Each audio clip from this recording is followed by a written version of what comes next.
The President's remarks to questions by the American Society of Newspaper Editors. From the Statler Hilton Hotel in Washington, D.C., April 19, 1963. Mr. President, thank you very much. Members and guests of AS&E, the President, as I said, has consented to answer questions, and I have a very large stack of them here. I'm going to read these more or less at random, but I have tried to shuffle them into groups on the topics in which you've expressed the most interest. The largest number of questions today are on the subject of Cuba. There are a dozen or so asking, sir, if you would give us your views or whatever you have to say about Muro Cardona and his charges that you backed out on a promise for a second invasion and the other things in his statement. I think the Department of State has already made a comment which represents the views of the government. Dr. Cardona lives in Miami, which is the center, of course, of the exiles, the center of their hopes. I think that a good many Cubans feel that the only way that they can return to Cuba is by a military action of the United States. We, conscious of our obligations to our own people, our own security, our alliances, our responsibilities as I said, as the chief defender of freedom all over the world, we have not determined that it's in our national interest or in the general interest of the hemisphere for us to launch an invasion. And naturally that disappoints the exiles. But as the State Department statement said, the foreign policy of the United States, when so much depends upon us, must be made by the United States.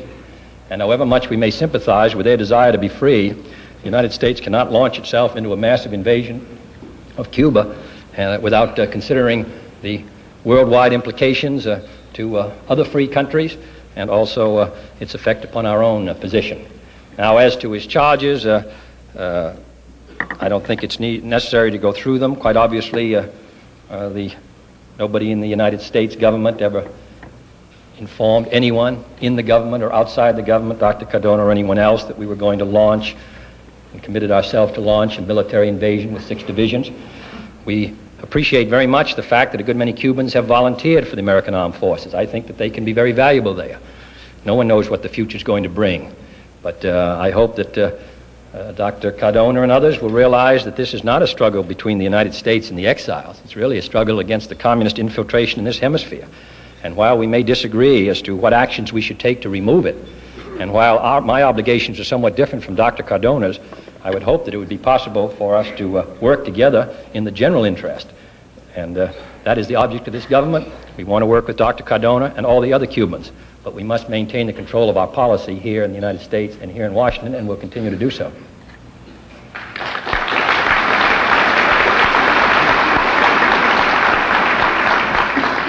I'd like to read 2 others here, also on the question of Cuba. If Castro remains in power for another 5 years, will the United States continue in its refusal to deal with his government? And the second one is, 2 years ago tomorrow, Mr. President, you stood here and told us Fidel Castro's days were numbered. You said, quote, our restraint is not inexhaustible, unquote. You said we must not let, quote, the inter-American doctrine of non-interference conceal or excuse a policy of non-action. Now, sir, communist domination of Cuba is, if anything, more complete than 2 years ago and is stiffened by Russia. Many Americans believe our policy toward Cuba is indeed one of non-action. What can you say to persuade them that this is not so? When, if ever, is our restraint going to come to an end? Well, I hope our restraint or sense of responsibility will not ever come to an end. Now, in the general question, since the last 2 years, the United States has taken a good many actions to contain the spread of communism in the hemisphere. A good many nations in the Alliance for Progress, through the Punta del Este Declaration, through the San Jose Declaration. A number of nations have broken off diplomatic relations. Only 5 continue them with Cuba. The free world trade has dropped from 800 million to 80 million. The efforts are being made since the San Jose Conference to work with other countries to control the movement of personnel in and out of Cuba. It's quite obvious now to the hemisphere, and in fact to the world, that Castro is merely a Soviet satellite.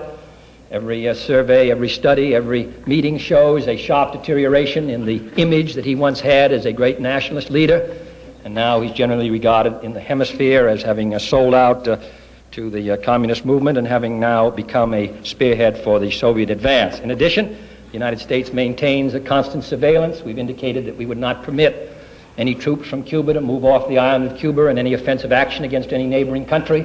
We've indicated also that we would not accept a Hungary in Cuba, the use of Soviet troops against Cubans if there was any internal reaction against Castro. In many ways, we have attempted to isolate Cuba and to indicate our determination to continue that policy until Cuba is free. Now, after we've done all those steps, there are two additional policies which could be carried out. I think that when those talk about Cuba, we ought to say what we want to do. We shouldn't say, well, let's do something, or how long is our restraint going to last? We should either, I would think, the two remaining policies are one, a blockade, which of course brings us once again to a confrontation with the Soviet Union, and the other is an invasion of Cuba. In my judgment, it would be a mistake to carry out either one of those policies today. I don't know what conditions are going to bring in the future. No one predicted with certainty what was going to happen last fall. I don't know what's going to happen any place in the world. But, and therefore, I think that we should maintain our strength and our determination. But I don't think that the conditions would serve the interests of the United States or of our allies to carry out either an invasion or a blockade under these present conditions. The United States is responsible for the independence of dozens of countries stretching from South Korea to Berlin. It is responsible for the defense, really, of Western Europe. It is responsible for the major struggle against the communists in our own hemisphere. For 6% of the world's population, we carry tremendous burdens. I do not think we can indulge ourselves at this point, if that is a proper word, in concentrating all of our material strength in one section of the world and be indifferent to its consequences elsewhere. Now, I don't know. I don't accept the view that Mr. Castro is going to be in power for 5 years. I can't indicate the road by which there will be a change. But I've seen enough, and as we all have, enough changes in the last 15 years to make me feel that time will see Cuba free again. And I think when that happens, the record will show that the United States has played a significant role. But for the present, and for a great power, which carries worldwide responsibilities, I think our present policy is the right one. If the American people decide differently, then, of course, they have an obvious remedy. But for now, we intend to follow this policy.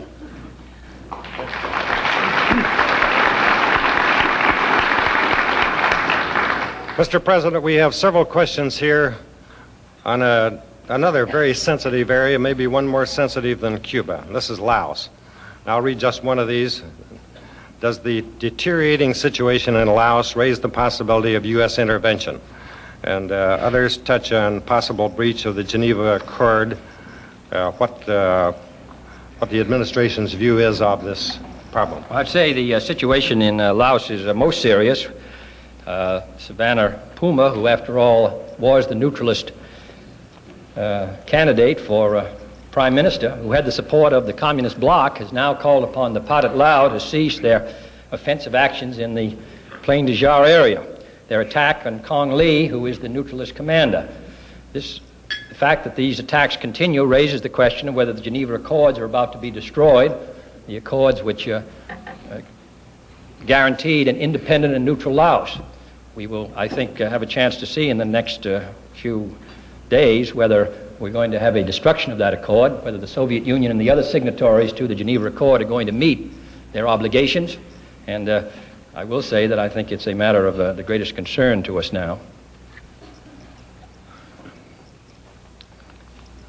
The second largest number of questions deal with things on economics, especially on steel, tax cuts, and so on. I'd like to read 3 or 4 of these. One says, in view of your approval of selected price increases for steel, will you also endorse selected wage increases for the steel workers? Well, I said that While I was against an across-the-board increase, that selected price increases up or down seem to me to be responsive to market situations. We've had selected price increases up. It may be that we will have them down in the not-too-distant future. As to the general effect, of course, it represents really about a 1% price increase for steel products, which restores really the 1% that's been lost since 1959 in the price of steel. It is certainly our hope that this can be absorbed, particularly by the automobile companies who are making very high profits. The amount of increase in cost to them is, we hope, will not be substantial enough to affect their price. What I'm concerned about is that not the actual effect, though that's important, but the psychological effect may cause a more general rise in prices, which may therefore be reflected in additional wage demands. I believe that price stability, as I said in the statement, is the best thing for the steel industry, and wage stability is the best thing for the union. Now, I know that there are important editorial interests in this country who really don't feel that this is the president's business. They have never really defined what his business is, but it's not this. I take a somewhat different view of the business of the president, in that if there is a wage demand, it has a number of effects upon the public interest. Quite obviously, if there's a steel strike, we'll be requested to invoke the Taft-Hartley. So the President of the United States must take that action, and therefore the President of the United States is in it just to begin with. Then after there's been a cooling off period in the Taft-Hartley, and if a settlement hasn't been reached, the Taft-Hartley bill provides that the President shall then make a report to the Congress for future action. If we assume that it has been settled, it has an effect upon our competitive position. The balance of payments in the world is of tremendous concern to the people of the United States. Our trade has to carry, and it's done this notably in every year except one, has to carry at least $1.7 billion or $800 million expenditure, a dollar loss for defense. This is even with the offsets of the Germans and Italians. It has to carry a $700 million foreign aid loss. It has to carry $1 billion of tourist expenditure. So that if we find our competitive position less satisfactory, if we find that our hopes that Europe's costs were going up faster than ours, which has been true of the last 2 years, and that therefore we would find ourselves in reasonable equilibrium in the not-too-distant future, then I would think that this would affect the public interest, and this would affect our ability to maintain troops overseas and all the rest. So it does come down to being the business of the President of the United States. The other point is that I find that when things go badly, that it becomes our business. When the stock market goes down, the letters are addressed to the White House. When it goes up, you get comparatively few letters of appreciation. But when you have high unemployment, it is because the president hasn't gotten the country moving again. Now, we have a program of the kind I described in my speech today, of a tax cut plus a level of expenditures which we believe can offer this country substantial assurance against a recession, and can meet, to a degree, but not completely, some of our problems of unemployment. Now, we find that program heavily contested. We may not be successful. If we're unsuccessful and unemployment goes up or we have another recession, the President of the United States is to blame. So I think it is our business. I know the steel industry, it seems to me, have acted with some restraint in this case, which I think is very useful. I'm hopeful that other companies, particularly in the auto industry, will act with similar restraint, and that the union itself will guide its conduct in accordance with its long-range interest, which is the national interest.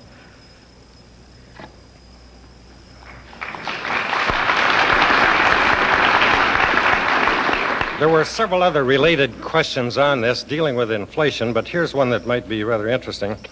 Is what we are experiencing now, in view of these selected price increases, what you would call inflation? If not, what and how would you describe what we are experiencing? I think that there's been general price stability since 58, 59. As I said in the answer to the previous question, there has been a drop in the price of steel of about 1%. So while there is an upward movement in prices, nevertheless, looking at it historically, looking at it really from the point of our competition, it has been relatively mild in the last 5 years. This is not altogether good, because a lot of it's come from excess plant capacity, and a lot of it has come from the automation, which has helped produce unemployment. And but in any case, there has been general price stability over the next 5 years, over the last 5 years.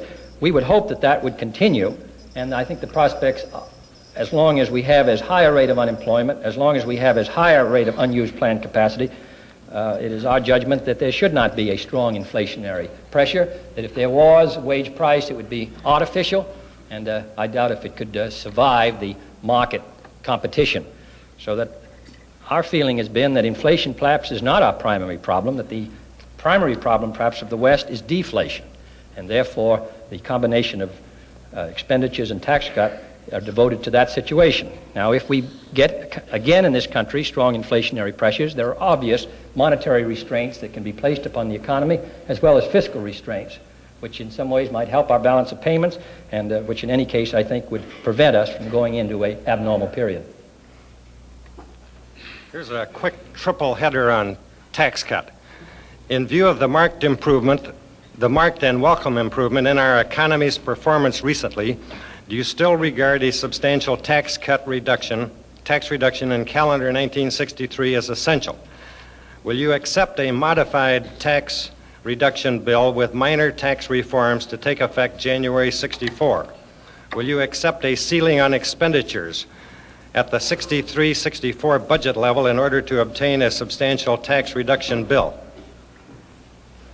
Well, in answer to the question, I would think that I don't see anything in the economy that would make the tax bill unnecessary.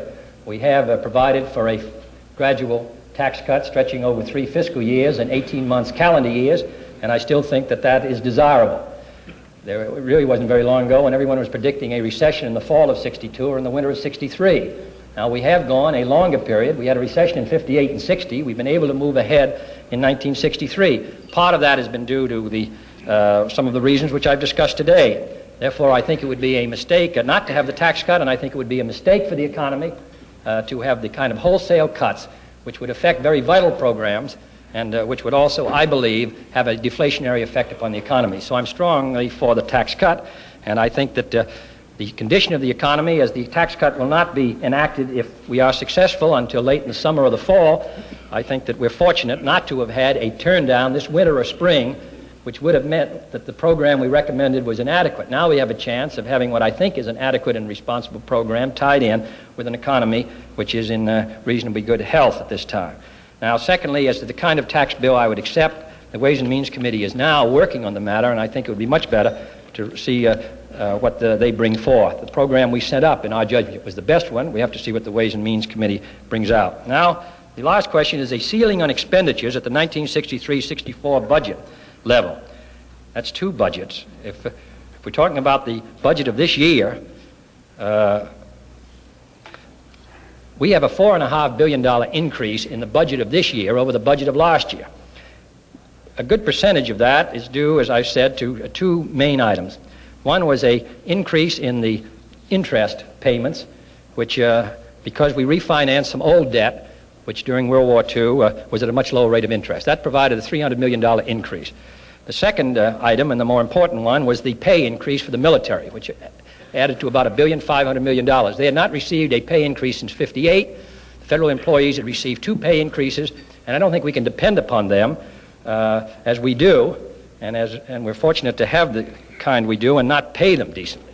And the third item is the space program, which is now under some attack. It seems to me that this indicates a certain restlessness. This program passed unanimously last year. Now suddenly we shouldn't carry out the space program, and then maybe 6 months from now, when there's some extraordinary action in space which threatens our position, everybody will say, why didn't we do more? The fact is that I think that while I would expect that this budget would be cut some, I'm strongly against a wholesale budget cuts of the kind that's been talked about, $5, $10, and $15 billion. I could think of nothing more ruinous to the security of this country and our economy. And I think that those who advocated were in many ways the architects of the fiscal and monetary policy which brought us into a recession in '58, a $12.5 billion deficit in '58, the largest outflow in a period of 3 years of gold and dollars amounting to nearly $12 billion, and a recession in 1960. We hope to do better.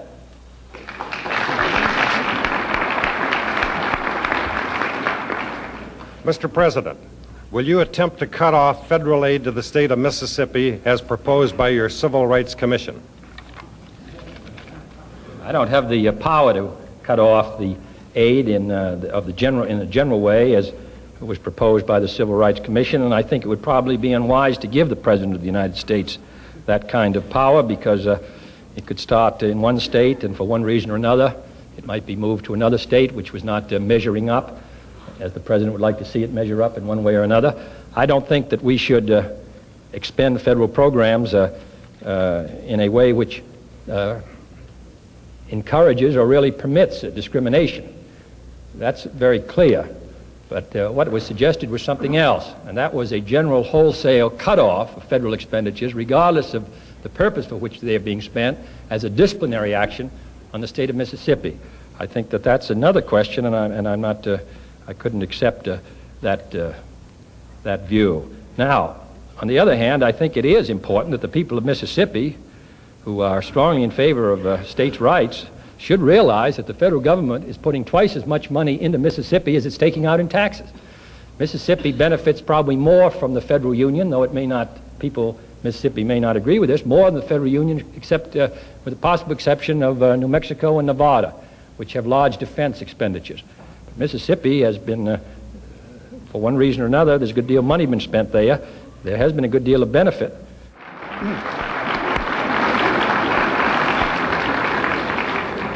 Mr. President, you've been very generous with your time, and this will be the final question, although I'm only started through the stack. Some time ago, you said you were reading more now, but enjoying it less. Do you have any more current observation on American journalism or on your personal reading habits? No, I do want to say that I am looking forward to all of you coming to the White House this afternoon between 6 and 7. Mr. Arthur Kroc has warned of the temptations and the seductions which take place in the press in the White House, but I want you to know that we expect that you will all emerge with your journalistic integrity and virtue unmarred, and that you will naturally be courteous to the host at all occasions, but it's not necessary that your views be changed. Thank you very much.